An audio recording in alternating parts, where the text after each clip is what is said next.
بسم الله الرحمن الرحيم. الحمد لله رب العالمين والعاقبة للمتقين والصلاة والسلام على سيد المرسلين نبينا محمد وعلى آله وصحبه أجمعين ومن تبعهم بإحسان إلى يوم الدين أما بعد. يقول الله سبحانه عز وجل في كلامه المجيد والفرقان الحميد: أعوذ بالله من الشيطان الرجيم، بسم الله الرحمن الرحيم، والفجر وليال عشر والشفع والوتر. اللہ رب العالمین کا ارشاد ہے، قسم ہے فجر کی اور قسم ہے 10 راتوں کی. تو اللہ رب العالمین نے قسم کھائی ہے 10 راتوں کی. تو یہاں 10 راتوں سے کیا مراد ہے؟ یہاں 10 راتوں سے مراد 1 ذی الحجہ سے لے کر کے 10 ذی الحجہ کے جو دن ہیں وہ مراد ہیں. یہ بھی اللہ رب العالمین کا کرم اور اس کا احسان ہے کہ اللہ رب العالمین بندوں کو اعمال کے اندر اضافہ کرنے کے اعتبار سے مختلف مواسم جو ہے معین کیے. ابھی کچھ دنوں پہلے جو ہے رمضان کا مہینہ ختم ہوا، جس میں اللہ رب العالمین کی توفیق سے ہم لوگوں نے جو ہے روزے رکھے، تراویح کی نمازیں ادا کی، اسی طریقے سے قیام اللیل اور جو بھی عبادت اللہ رب العالمین نے ہمیں اس کی توفیق دی ہے اس کو ہم نے ادا کیا. اب اس موسم کے ختم ہونے کے بعد اب یہ ذی الحجہ کا مہینہ شروع ہونے والا ہے، کل یا پرسوں کے دن. اللہ رب العالمین نے کیا فرمایا؟ وَسَارِعُوا إِلَى مَغْفِرَةٍ مِّن رَّبِّكُمْ وَجَنَّةٍ عَرْضُهَا السَّمَاوَاتُ وَالْأَرْضُ أُعِدَّتْ لِلْمُتَّقِينَ کہ اے لوگو تم اس جنت کی طرف دوڑو جس کی چوڑائی آسمان و زمین کے برابر ہے، جو متقیوں اور پرہیزگاروں کے لیے بنائی گئی ہے. اسی طریقے سے اللہ رب العالمین نے فرمایا فَلْيَتَنَافَسِ الْمُتَنَافِسُونَ کہ آگے بڑھنے والوں کو چاہیے کہ وہ آگے بڑھیں بھلائیوں کے اندر. اللہ رب العالمین نے مختلف قسم کے موسم معین کیے. رمضان کا مہینہ، اس کے اندر ہم لوگ عبادت کرتے ہیں، قرآن مجید کی تلاوت کرتے ہیں، شب قدر میں عبادت کرتے ہیں، جاگتے ہیں کرنے کے لیے. اسی طریقے سے ذی الحجہ کے جو دن ہیں اور ساتھ ہی میں محرم کا جو مہینہ ہے، یعنی گویا کہ اللہ رب العالمین نے مختلف موسم معین کیے ہیں تاکہ ہم لوگ عبادتوں کے اندر آگے سے آگے بڑھیں.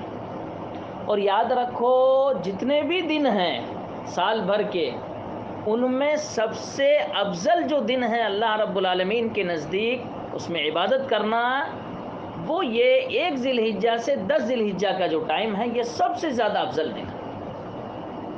اسی بنا پر اللہ کے رسول صلی اللہ علیہ وسلم نے فرمایا ما من ایام العمل الصالح فیہن احب الی اللہ من هذه الایام العشر قالوا ولا الجہاد فی سبیل اللہ قال ولا الجہاد فی سبیل اللہ الا رجل خرج بنفسه وماله فلم يرجع من ذلك بشیء.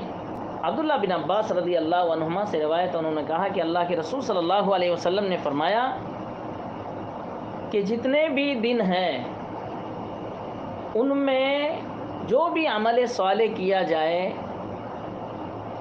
اللہ رب العالمین کو سب سے زیادہ پسندیدہ عمل ذی الحجہ کی شروع کے جو 10 دن ہیں اس میں عمل کرنا اللہ رب العالمین کو سب سے زیادہ پسندیدہ عمل ہے. اسی بنا پر اللہ رب العالمین نے ان دنوں کی قسم کھائی ہے. اور یہ جو دن ہیں ذی الحجہ کے 10 دن، کیوں اتنا زیادہ ان کو مقام ملا ہے؟ حافظ ابن حجر رحمہ اللہ بیان کرتے ہیں کہ سال بھر کے کوئی ایسے دن نہیں ہیں جس میں سب عبادتیں اکٹھی ہو جاتی ہوں. صرف 1 مہینہ ایسا ہے جس میں تمام عبادتیں اکٹھی ہو جاتی ہیں. حج جیسی عبادت کو اس مہینے کے اندر رکھا ہے. اللہ رب العالمین نے اس کو اتنا اونچا مقام دیا کہ آپ سال بھر تک جو بھی عبادت کریں، ان عبادتوں کا مقام اتنا اونچا نہیں ہے جتنا اونچا کہ ان دنوں کے اندر عبادت کرنے کی فضیلت ہے. یعنی گویا کہ سبحان اللہ، اللہ رب العالمین نے ان کا اتنا اونچا مقام دیا کہ صحابہ اکرام نے پوچھا کہ اللہ کے رسول صلی اللہ علیہ وسلم کیا جہاد سے بھی افضل ہے؟ تو اللہ کے رسول صلی اللہ علیہ وسلم نے فرمایا کہ ہاں، جہاد سے بھی زیادہ افضل ہے، مگر وہ شخص جو اپنے ساز و سامان کے ساتھ جہاد کے لیے نکلا اور وہیں شہید ہو گیا، اس میں سے کچھ بھی اس کا گھر تک نہیں لوٹا، وہ افضل ہے۔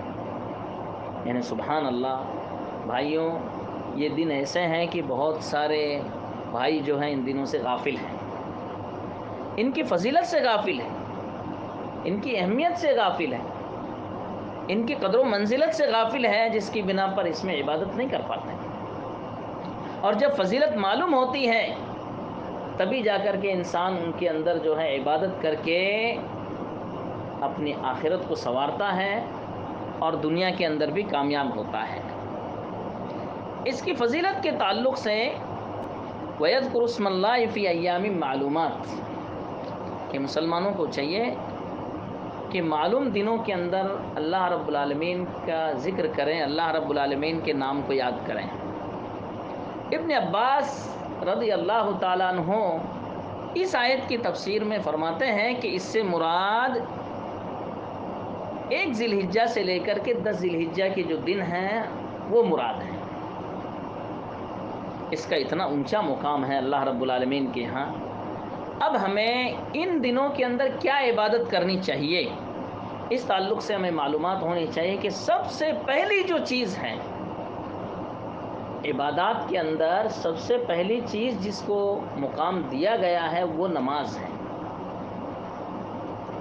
اور اسی بنا پر آپ دیکھیں گے کہ توحید اور عقیدے کے بعد سب سے پہلا جو رکن شروع ہوتا ہے وہ نماز کا رکن شروع ہوتا ہے۔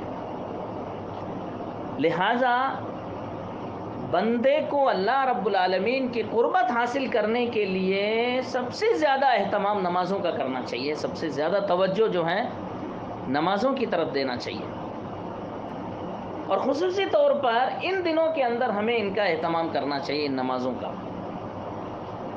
کوشش کریں کہ اذان ہوتے ہی مسجد میں پہنچے، تکبیر تحریمہ کے ساتھ آپ نماز ادا کریں، یہ اللہ رب العالمین کو بہت پسندیدہ عمل ہے۔ اور اس کے بعد نفلی نمازوں کا اہتمام، کیونکہ اللہ کے رسول صلی اللہ علیہ وسلم نے کیا فرمایا حدیث قدسی کے اندر؟ اللہ تعالیٰ نے فرمایا وَمَا تَقَرَّبَ إِلَيَّ عَبْدِي بِشَيْءٍ أَحَبُّ إِلَيَّ مِمَّا افْتَرَضْتُ عَلَيْهِ وَلَا يَزَالُ عَبْدِي يَتَقَرَّبُ إِلَيَّ بِالنَّوَافِلِ حَتَّى أُحِبَّهُ، برابر بندہ نوافل کے ذریعے میری قربت حاصل کرتا رہتا ہے۔ اب یہ نوافل کیا ہے؟ یہ جو فرض نماز کے علاوہ جتنی نمازیں سب نفل ہیں، اگرچہ ہم نے نام الگ الگ رکھے ہیں، تو ہمیں بھی نوافل کا اہتمام کرنا چاہیے۔ اذان ہوتے ہی فوراً مسجد میں پہنچ کر کے 2 رکعت تحیۃ المسجد پڑھنی چاہیے، پھر اس کے بعد اللہ رب العالمین سے دعائیں کرنا چاہیے۔ اب دوسری جو چیز ہے روزوں کا اہتمام۔ دیکھو بھائیوں، ان دنوں کے اندر روزوں کا اہتمام کرنا چاہیے۔ اس کے 3 طریقے ہیں۔ پہلا سب سے افضل ہے وہ یہ ہے کہ آدمی 1 ذی الحجہ سے 9 ذی الحجہ تک کے روزہ رکھے، اس کے اندر سب دن جو ہیں اس میں شامل ہو گئے۔ دوسرا کہ جمعرات اور پیر کو روزہ رکھیں، خمیس اور اثنین کو روزہ رکھیں، کیونکہ اللہ کے رسول صلی اللہ علیہ وسلم نے اس کی ترغیب دلائی ہے۔ اور اگر اتنا بھی روزہ نہ رکھ سکے آپ تو عرفہ کا روزہ جو ہے وہ آپ نہ بھولیں۔ کیونکہ رسول اللہ صلی اللہ علیہ وسلم نے فرمایا، اللہ رب العالمین سے امید رکھتا ہوں کہ یہ روزہ گزشتہ سال کا اور آئندہ سال کے گناہوں کا اللہ تعالیٰ اس روزے کو کفارہ بنا دے گا۔ یہ اس کی فضیلت ہے، ان دنوں کے اندر روزہ رکھنا۔ اسی طریقے سے صدقہ خیرات کرنا۔ ان دنوں کے اندر بہت سارے بھائی کیا کرتے ہیں؟ نصاب رکھتے ہیں کہ زکوٰۃ کا نصاب بہت سارے بھائی کیا کرتے ہیں؟ رمضان میں رکھتے ہیں۔ لیکن رمضان سے بھی افضل کہ آدمی کو ان دنوں کے اندر زکوٰۃ کا نصاب رکھنا چاہیے، کیونکہ اللہ رب العالمین کو ان دنوں کے اندر عمل صالح بہت زیادہ پسندیدہ ہے، رمضان سے بھی زیادہ پسندیدہ عمل صالح۔ لہٰذا صدقہ خیرات کرنا چاہیے۔ اور اللہ کے رسول صلی اللہ علیہ وسلم نے فرمایا صدقۃ السر تطفئ غضب الرحمن، کہ پوشیدہ صدقہ کرنا جو ہے یہ اللہ رب العالمین کے غصے کو ٹھنڈا کر دیتا ہے۔ اور اللہ کے رسول صلی اللہ علیہ وسلم نے فرمایا ما نقص صدقۃ من مال، کہ مال میں صدقے کی بنا پر کوئی کمی نہیں آتی۔ لہٰذا کوشش یہی کرنی چاہیے کہ آدمی اپنی استطاعت کے مطابق اللہ رب العالمین کے راستے میں خرچ کرے۔ ہمارے بھائیوں کا حال یہ ہو گیا ہے کہ تنخواہ کم ملتی ہے تو دھیان ہی نہیں دیتے ہیں اللہ رب العالمین کے راستے کی طرف خرچ کرنے کی، سوچتے ہیں کہ یہ تو مالداروں کے لیے ہے، ہمارے پاس تو کھانے کا کچھ نہیں ہے تو کیسے ہم اللہ رب العالمین کے راستے میں خرچ کریں۔ اللہ کے رسول صلی اللہ علیہ وسلم نے فرمایا کہ ایک درہم جو ہے وہ 1,00,000 درہموں کے اوپر غالب آ جاتا ہے۔ صحابہ اکرام نے پوچھا کہ اللہ کے رسول صلی اللہ علیہ وسلم یہ کیسے ہو سکتا ہے کہ ایک درہم جو 1,00,000 درہموں پہ غالب آ جاتا ہے؟ کہیں کہ ایک آدمی ہے اس کے پاس صرف 2 درہم ہیں، یا ایک آدمی ہے جس کے پاس صرف 1 درہم ہے، وہ آدمی اپنے اوپر اللہ رب العالمین کو ترجیح دیتے ہوئے اس 1 درہم کو بھی اللہ رب العالمین کے راستے میں خرچ کر دیتا ہے۔ اس کے مقابل میں دوسرا شخص جو بہت بڑا مالدار ہے، جس کے پاس مال کے گودام ہیں، وہ گودام کے کسی ایک کونے پہ جاتا ہے اور 1,00,000 درہم جو ہے اٹھا کر کے اللہ رب العالمین کے راستے میں خرچ کر دیتا ہے۔ تو رسول اللہ صلی اللہ علیہ وسلم نے فرمایا کہ اس کا 1 درہم اس شخص کے 1,00,000 درہموں کے اوپر غالب آ گیا۔ کس بنا پر؟ کہ یہ بہت بڑا مالدار ہے، اس کے پاس پیسوں کی کوئی کمی نہیں ہے، اور اس کے مقابل میں بہت بڑا غریب ہے، 1 درہم ہی اس کے جو ہے گویا کی غذا ہے۔ اس نے اللہ رب العالمین کو اپنے اوپر ترجیح دیتے ہوئے اس 1 ہی درہم کو اللہ رب العالمین کے راستے میں خرچ کر دیا۔ تو بھائیوں اس سے کیا پتہ چلا؟ اس سے پتہ یہ چلا کہ تنخواہ کم ہونا، آمد کے ذرائع کم ہونا، پیسے کم ہونا یہ دلیل نہیں کہ آپ اللہ کے راستے میں نہ خرچ کریں، بلکہ یہ تو آپ کے لیے عین خیر و برکت کا ذریعہ ہے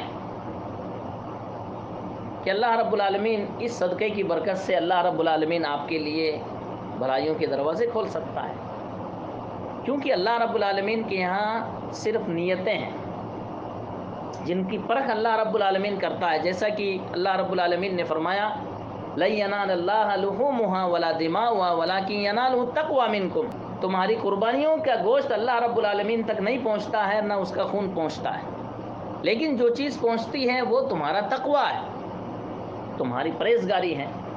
لہٰذا اللہ رب العالمین صرف نیتوں کو دیکھتا ہے۔ تیسری چیز صدقہ خیرات، ہم زیادہ سے زیادہ اللہ رب العالمین کے راستے میں صدقہ خیرات کریں۔ اور چوتھی چیز کیا ہے؟ تکبیر، یعنی ان دنوں کے اندر ہمیں زیادہ سے زیادہ تکبیرات کہنا چاہیے، اللہ اکبر، اللہ اکبر، لا الہ الا اللہ، واللہ اکبر، اللہ اکبر وللہ الحمد، اللہ اکبر کبیرہ والحمد للہ کثیرہ وسبحان اللہ بکرۃ واصیلا، اور بھی بہت ساری تکبیرات جو مختلف صیغوں کے اندر جو ہے موجود ہیں احادیث کے اندر۔ تو بہرحال کہنے کا مقصد یہ ہے کہ ان تکبیرات کو ہمیں اپنے زبان پر جاری رکھنا چاہیے۔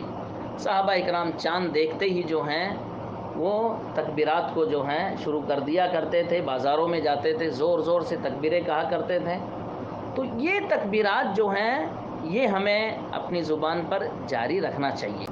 اللہ رب العالمین سے دعا ہے کہ اللہ رب العالمین ان دنوں کے اندر ہمیں زیادہ سے زیادہ عبادت کرنے کی توفیق عطا فرمائے۔ اللہ رب العالمین ہمارے اعمال کو قبول کرے۔ اللہ رب العالمین ہمیں ان دنوں کے اندر اللہ رب العالمین اپنا قریبی بنائے، آمین۔ وصلی اللہ علی نبینا محمد وعلی آلہ وصحبہ اجمعین۔ والسلام علیکم ورحمۃ اللہ وبرکاتہ، وجزاکم اللہ خیرا۔